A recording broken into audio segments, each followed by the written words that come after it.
Hey everybody, we're back again with another Way Back Wednesday with Wayne Hunt, our guest today, and Beecher Hyde as well. And we thought it would be cool to kind of give you guys perspective of what life was like as a student 100 years ago.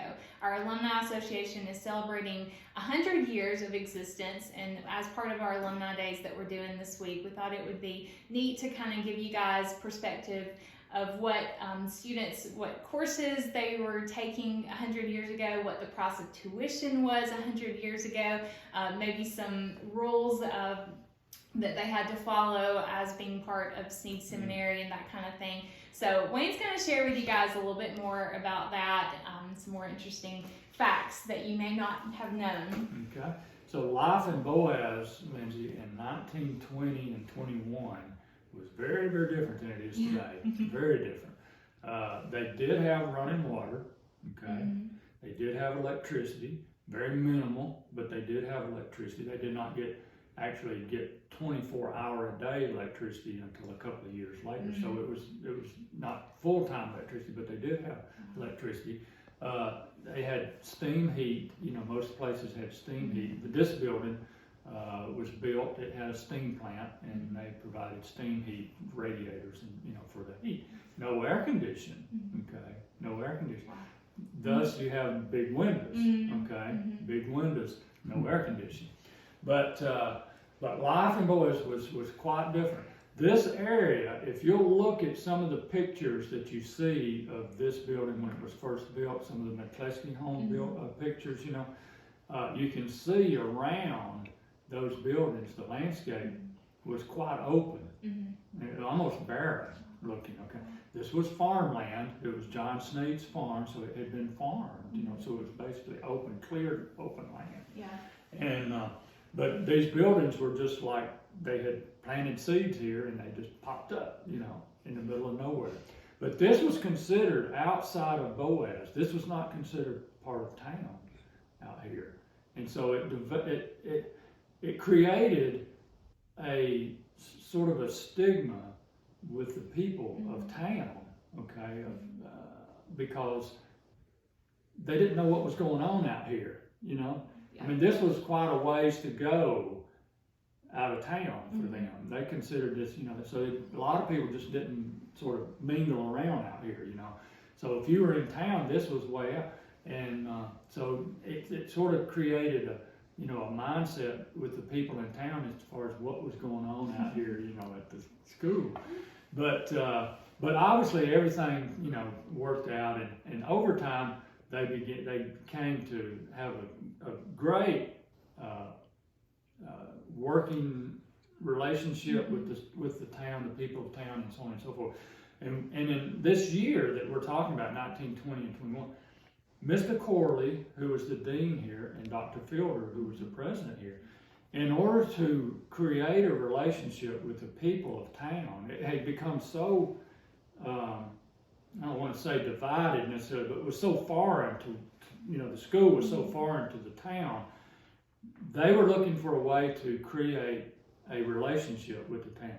So it was Mr. Corley and Dr. Fielder who pressed the people in town to begin the Civitans Club in order to create that bond, between the school and the town. So it was in 1921 that they began having the Civitan. They created the Civitan Club for that reason. Okay, but life was very different. The people here, the students, by 1920, you can go back and look at some of the enrollments, and you'll see they had an enrollment of several hundred students consistently, several hundred students every year. Most of those students were not from here. They came from out of town. Many people from up north, in northern states, in the Northern Conference, Methodist Conference, they were donors to the school. They sent their money. So in order to have their children come here, they would donate to the school because it was a good education for them. So many of the students were not from here, so they had to actually live here, and they lived in McCleskey home or the boys' dorm over there that was very large. And but life here at the school for the students was quite different. Quite different. It was very, very religious, so to speak. Okay, very staunch. And many of the rules and regulations were just today, for us today, and we were speaking, we probably could use some of those today, but you know, they were just very, very strict. The rules and regulations section here of the handbook begins out, all students from outside Boaz and vicinity are expected to board in the homes. The young ladies in the Kleski and the men in the Liza Pollock Light home. Such other homes that the officers of the school institution may provide. So all students are required to attend Sunday school, okay, and the morning service of some church, and also the daily chapel service. They had chapel every morning here at school, on the campus here at school. And so it goes on, and one of the things here, the following things are positively prohibited.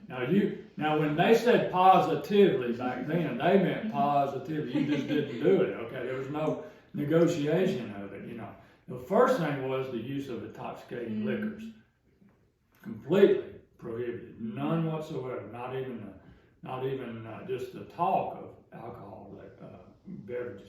All gambling in all forms. Profanity and vulgarity. The smoking or chewing of tobacco. Now that would really be a thing today, wouldn't it? Because most guys do. All forms and degrees of hazing. So persons found guilty of these offenses will render themselves liable to expulsion from the institution.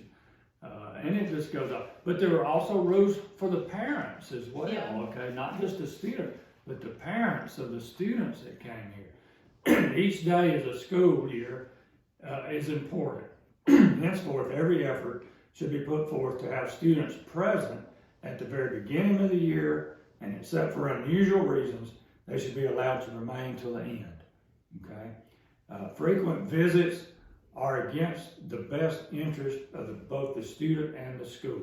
So in other words, parents, don't come see your kids, okay? Just leave them here. Let us take care of them, okay? We'll put them in good hands. But yes, life was very different in that time. And one thing that I would like to point out about this area here,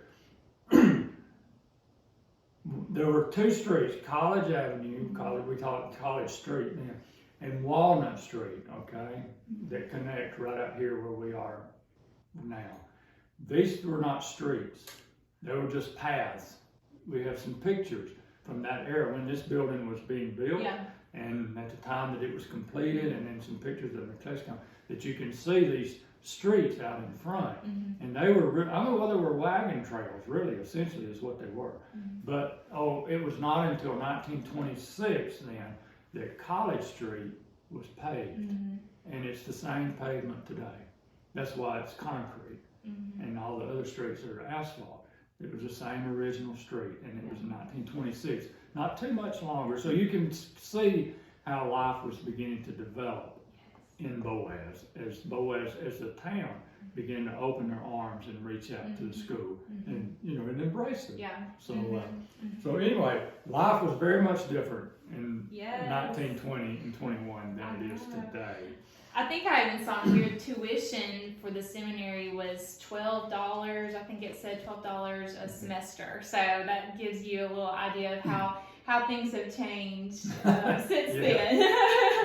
But Lindsay, in 1920, $12 was a lot of money. Now, some of my relatives graduated and went to school here. So my grandmother went to school here, okay, and her sisters and brothers and many of her first cousins all went to school here.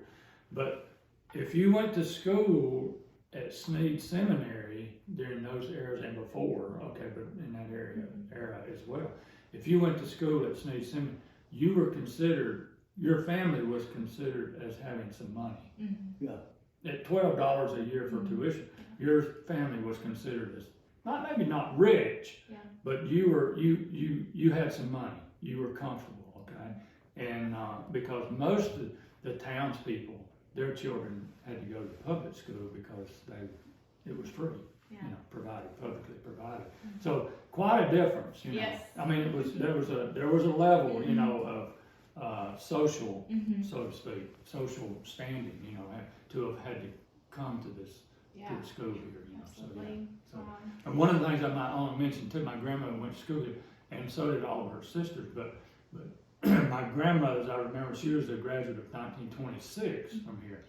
But all through her life, she was quite funny. But she would, every morning, she got up out of bed and she made her bed. Got dressed and made her bed. Wow. Wow. But that comes from her training here, particularly at McCleskey Hall, you know, through what they call domestic science, or we call home ec today. Yeah. Okay. But the girls were taught how to keep house, how to, you know, domestic chores, you know, that's how to do that.